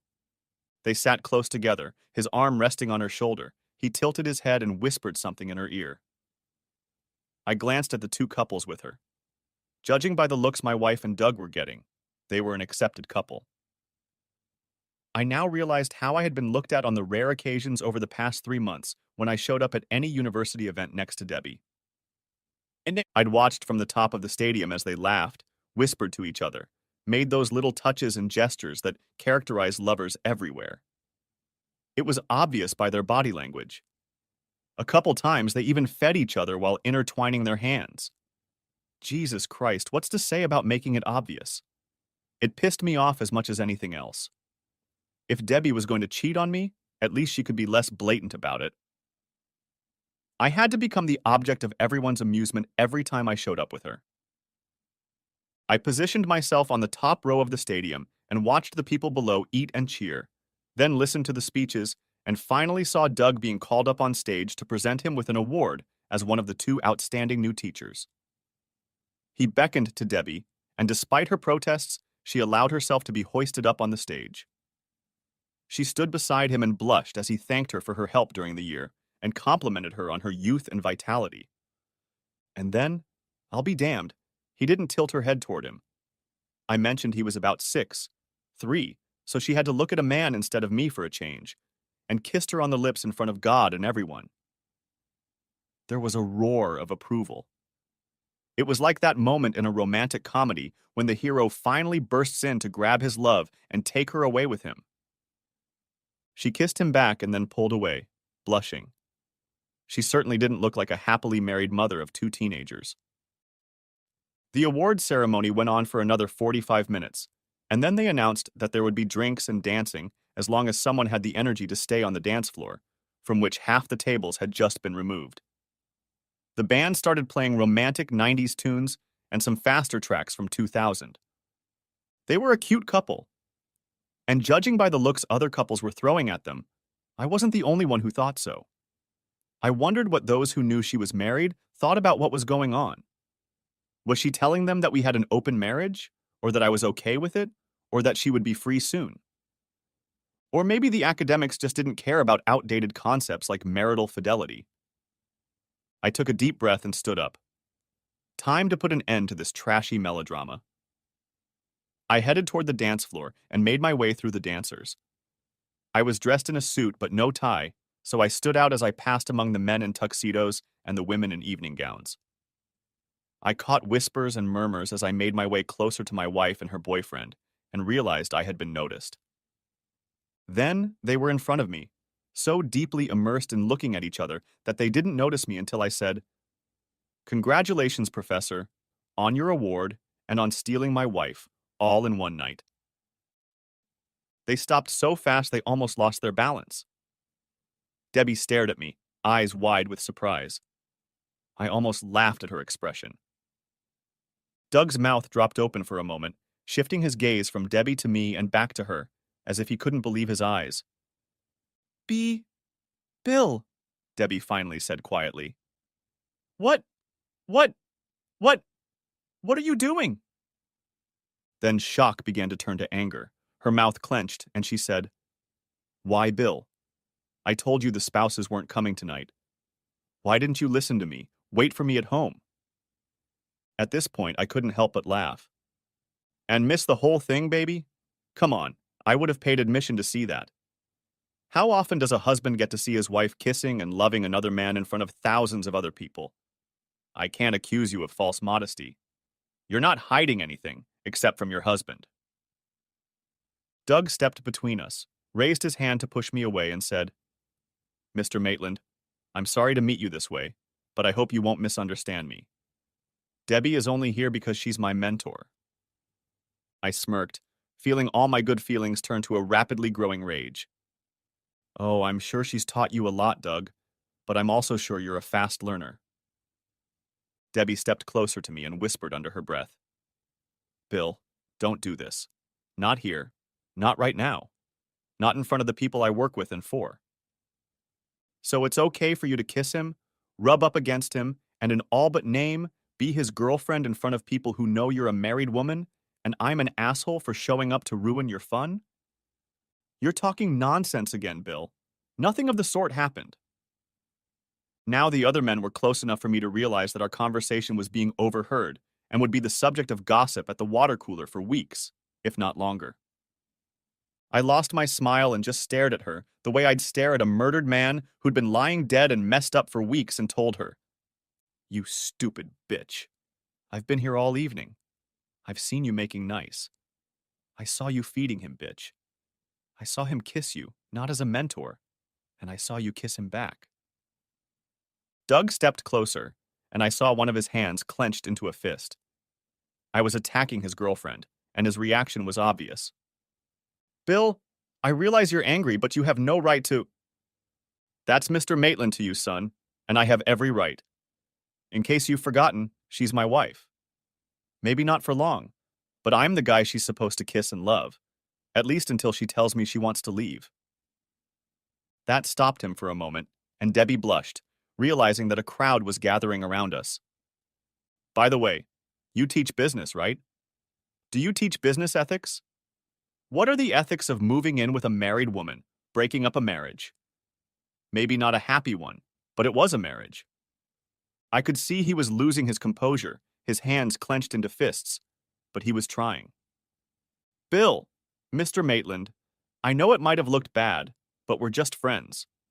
We've grown close over the last 9 months, but I wouldn't mess with a married woman. I gave them both a contemptuous look because I couldn't believe they were stupid enough to keep playing this act out. Doug, stop it. I know my wife should have told you what I do for a living. I read people, body language, facial expressions. You're in love, or at least want to entertain my wife, and she's more beautiful to you than you are to her. I could say the devil made me do it, but truth be told, it was probably just 2 weeks of simmering rage that launched my right fist into his face at that moment, but I moved as if in slow motion. He just leaned back casually, and then his right hand, clenched into a fist, hit me on the right side of my face and sent me stumbling backwards. I ended up on my ass, looking at the horrified or amused faces of the people crowded around us. Looking up, I saw that Debbie was just looking at me. She looked more angry than concerned about the fate of her dear husband. I shook my head to clear it up. I hadn't been in a fight in 25 years and had forgotten what a hard punch to the face felt like. As I tried to get to my feet, I heard Doug say, I'm sorry, Deb. I didn't mean to hit him, but when he swung, I just automatically reacted. I got to my feet, wobbling, and pushed away someone who was obviously trying to help me up. Okay, asshole, let's try again. I lunged at him, waving my arms awkwardly. Like I said, it had been over a quarter of a century since I'd tried to punch someone for real, and he just brushed off the punch and somehow pushed me so that I ended up on my face. The first chuckle started. He looked down at me and said, We don't have to do this. Let's act like adults. I got to my feet and slowly made my way toward him. Debbie shook her head and said, Please, Bill, don't do this. God, you've embarrassed me enough already. I have to meet these people. Please. I swung again, and when he blocked my right, I managed to land a left into his stomach.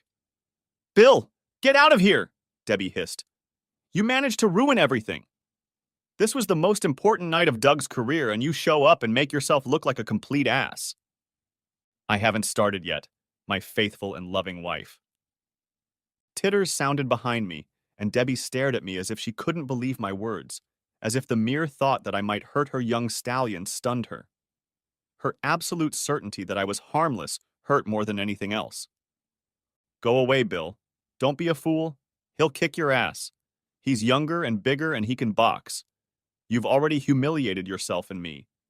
Don't make a laughingstock of yourself. Your concern is touching.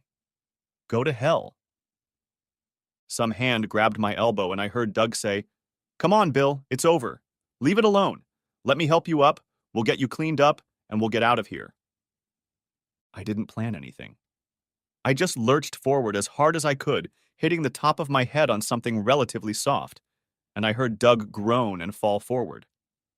I somehow managed to stay on my feet, and Doug was lying on his back in all his flat glory. If only I could have stayed upright for a few more seconds. I managed to get to him before anyone got in the way, and took another swing. Debbie's screams behind me only added to the effect. "Oh God, Doug!" A whole crowd piled on top of me and dragged me to the ground. I saw Debbie stand between us and shift her gaze from one figure to another. Then she ran over to Doug and knelt down beside him. She was crying. She had made a decision. God, I asked myself, could she really be a more treacherous bitch? As the old saying goes, when it's inevitable. So I just laid down and let the four guys in tuxedos hold me down. I heard someone say, "Call the police." "Security's right here. Get this asshole out of here." Someone else said angrily, "Let's see how tough you are in a cell." Standing next to Doug was a tall, gray-haired elderly man who asked sympathetically, "Professor Baker, are you all right? Shouldn't we call an ambulance?" He then looked at me. "And you, sir, whoever you are, will regret the day you attacked one of our staff." I made an educated guess. "You must be President Myers, right?" He was about to leave, but something in my tone stopped him. "Yes, I'm the president of UNF. And you are?" "William Maitland, Senior Assistant U.S. Attorney for the Third Circuit and husband of the blonde comforting your Professor Baker." His eyes widened slightly as he shifted his gaze from Debbie and Doug to me and back again. He may be an old fossil, but he was fine with his information processing speed. "In that case, Mr. Maitland, I wouldn't want to be in your shoes. You're an officer of the court attacking a man in full view of hundreds of people. That's not good. But I suppose we could show some leniency." "I think, President Myers, that your ass and the ass of your institution will soon turn to grass, and I'll be a lawnmower." His face tensed. He wasn't used to being addressed in that tone. I knew he belonged to the old money and had social and business connections stretching from Atlanta to Miami. That was why they had chosen him to be president. "I don't understand." "Why don't we go somewhere and I'll explain it all to you before you and this establishment get into a whole bunch of shit?" He didn't like it either, but he wasn't stupid and was used to making hasty decisions. Nodding, the two men jerked me to my feet. We walked to the back of the building where there were signs for the restrooms. I noticed that Myers and Doug and Debbie were practically frog marching beside us. When we got far enough back to talk in relative privacy, we stopped and he said, "Okay, Mr. Maitland, explain yourself." Doug had almost completely stopped bleeding, but he was still in pain. Debbie put her arms around him, and if looks could kill, her gaze would have made me go to my grave. "I don't know how closely you're watching what's going on, but I don't think you're stupid. It's quite simple. My wife has been very close to Professor Baker for some time, too close for my taste. I know that the other day he drove her home and kissed her in my driveway while she was wearing a very provocative outfit. I know that she behaved in a very loving and intimate manner with Professor Baker, both on and off the dance floor. And as you said, I have hundreds of witnesses. I know that he kissed her tonight in front of many of your staff, and I heard them applauding and oohing and ahhing when he did so. I don't think I will have a hard time convincing a jury when I sue UNF for alienating my wife's affection that her behavior was common knowledge." I felt like Debbie was about to jump out through the space separating us. She might have started foaming at the mouth. "You bastard," she said loudly. "President Myers, my husband suffers from mental problems. Specifically, obsessed with the idea that I've been unfaithful to him. It's all in his head. There is absolutely nothing objectionable between me and Professor Baker. Don't listen to anything he says. Please put him away." Myers looked at her and said softly, "I would be inclined to agree with you, Professor Maitland, but unfortunately for you and Professor Baker, I was on the stand and witnessed the two of you showing each other your feelings, and especially that kiss. I got the impression that no woman in her right mind would do such a thing unless she had an understanding with her husband, and you clearly didn't. He looked at Doug and shook his head. As for you, Professor Baker, I am disappointed. I thought you were an up-and-coming addition to our faculty. But regardless of whether there was anything inappropriate between you and Professor Maitland, the fact remains that you should have had the common sense to avoid the appearance of inappropriate behavior, and you obviously did not. I will have to reconsider your future role at our university. I somehow managed to avoid laughing at the expressions that appeared on their faces. Myers looked at me again. Regardless of our future internal operations, Mr. Maitland, the fact remains that you are in a much more vulnerable and dangerous position. If we report this, I believe you will lose your position with the state's attorney's office, possibly lose your license. Why don't I just call the police? You're right. I could be fired and lose my license. But if that happens, I'll sue the university for alienating my wife's affection and acting in a way that caused the destruction of my marriage. Maybe I won't win, probably not. But I am a prominent prosecutor. My wife and Professor Baker are respected academics. And, even more important and relevant to this discussion, my wife is blonde, and Professor Baker is what I would call handsome. When word gets out about the romantic triangle, the alleged adultery, the fact that there is castling going on in academia, I think UNF is going to get a whole world of unwanted media attention. Not the kind of attention you want. Not the kind of attention that will do you a lot of good when it comes to attracting the big money, the old money, the corporate donors that you need to keep an institution like this running smoothly. I stopped, and we all stared at each other for a moment or two. I noticed 4 or 5 university security cops huddled a little further away. Finally, Myers sighed and said, "You really don't care if you win the lawsuit, do you?" Without giving me a chance to answer, he said, "What do you want?" Professor Baker is a freshman, and he doesn't have the academic protection that comes with seniority. Perhaps we can get rid of him. Your wife has more security, but we could make it worth her while to look for a job elsewhere. One of the biggest regrets of my life was that I didn't have a camera to capture the expressions on the lovers' faces. I shook my head. I just want to get out of here and get medical attention. I don't want you to get revenge on either of them. Myers looked surprised. You're an amazing man, Mr. Maitland. Why did you come here and cause such chaos today if you don't want revenge? I looked at Debbie. Her face reflected surprise and an emotion I couldn't define. Doug looked like his whole world had collapsed around him. I doubted his long-term future at UNF no matter what I said. My marriage is over. I know this. My wife doesn't love me anymore.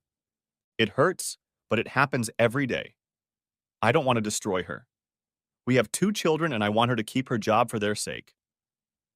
No, I came here tonight because I wanted my wife to know that I'm not a complete idiot, that she can't leave the house dressed for a hot date and feed me some nonsense about going to a boring scientific meeting that spouses aren't invited to. As for Professor Baker, well, I don't really blame Baker. He's a bastard for flirting with a married woman, of course, but I'd take after my wife too if I wasn't already married to her. She's a fine woman. So I didn't want to ruin his life. I just wanted a little revenge for him stealing my wife. He cast one last look at me, said, "You're an interesting man, Mr. Maitland. Please don't come back here again," and walked away. The small crowd dispersed, and Debbie started to walk away with Doug Baker, but stopped and came back to me. Her dress and handkerchief were covered in blood, and the fire in her eyes had faded and turned to wary sadness. Thanks, I guess, Bill.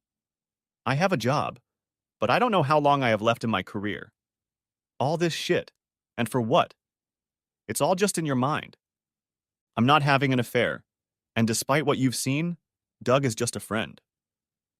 She took a deep breath, then caught my gaze and said, "Don't come back to the house tonight or any other night, Bill. I'm going to get a protective order to keep you away from me and the kids. You've shown that you're a dangerous man, and I question your mental stability. I think we need to officially part ways, at least for a while. I don't know what will happen to our marriage, but we need some space and time before we do anything permanent. You can make arrangements with the sheriff's office to come and pick up whatever you need." And with those words, she left with Doug and I headed back to the river. Next chapter. A week went by and there was no word from Debbie and the kids. Of course, I hadn't tried to call them, but they hadn't called me either. So we were even. I had set up a temporary home at the river condominium, but knew I would have to find a more permanent place to live. It was around noon on Friday, and the case of the sailor who shook his daughter to death was coming to an end. We would likely reach a verdict in time for the presiding judge, Herman Herring, to leave in time for the premiere of a new play at the Times Union Performing Arts Theater. A junior associate, Billy Parker, made the first run, and defense attorney Bob Becker made the final defense argument. We had a break until we got one last opportunity to address the jury. During the break, I snacked on a sub I ordered from the sandwich store downstairs at the courthouse and tried to make a tactical decision. Parker did a good job during the first closing or final argument. He laid out the case and the evidence against the young sailor Van Horn clearly enough for the jury to have a good idea of the case against him. Since Becker, the hotshot from New York, had put Van Horn on the witness stand, we had one last bite of the apple left. I could have let Parker make the last argument, but I was thinking of grabbing it myself. I wanted to cut someone's balls off in court. I needed something to cheer myself up. Cheryl peeked into my office and said quietly, "She's on the phone, Bill." About time. Good. I picked up the phone and dialed her number. "Hi, Debbie." "Hi, Bill. To what do I owe this honor? Do you have another court order against me?" "No, Bill. Remember we talked about separating until we could mend the relationship between us?" "I remember. I'm filing for divorce this afternoon." Well, thanks for the heads up. Bill, I don't see any way out of this. I haven't been happy for a long, long time. And honestly, when things settle down, I don't even think you'll miss me that much. You'll still have a job and things to do. That's what you live for, what it's all been about for so long. That's very insightful. It's nice to know you're thinking of me. By the way, how's Doug doing? Did he need a nose job? No, Bill, he didn't. No thanks to you. And I know what you're thinking about it because it's been that way since you lost your mind. But I'm not doing this for Doug. I'm doing it for me. I just don't love you anymore, Bill. I don't. I'm sorry. That's all you needed to say, Debbie. I'll get a lawyer and have my boyfriend call your boyfriend. Have a nice life. I hung up the phone. I sat there trying to sort out my feelings. At least I wasn't nauseous. This was all so sudden. Almost 20 years of my life ended with 1-minute conversation. It was supposed to rain under an overcast black sky. But it was shitty. It was just another day. I called Cheryl on the phone. When she walked in, I told her, "Call Parker. I'm picking up loved ones. Van Horn has a date with the death chamber." I took a few bites from the sub, but again, I wasn't that hungry. I tossed the leftovers in the trash can, stood up, grabbed my briefcase, and headed for the door. Before I reached it, Cheryl was already standing in front of me. She just pointed to my face. I didn't get it. "What? Do I have something between my teeth?" She handed me a cosmetic bag and opened it in front of the mirror. "Write down the date and time, Cheryl. These are the last tears I'll shed for this sorry bitch." I headed for the elevator, and I thought I could almost smile. For the first time, I felt sorry for that son of a bitch Van Horn. He was about to take his last breath, strapped to a hospital gurney in Rayford, watching deadly chemicals mix before entering his body. And at least a small portion of the blame or credit for what awaited him belonged to my cheating, almost ex-wife. As the elevator doors closed behind me, I stepped into my new life. The end. Thanks for watching. I hope you enjoyed it, so subscribe to my channel and watch the next video.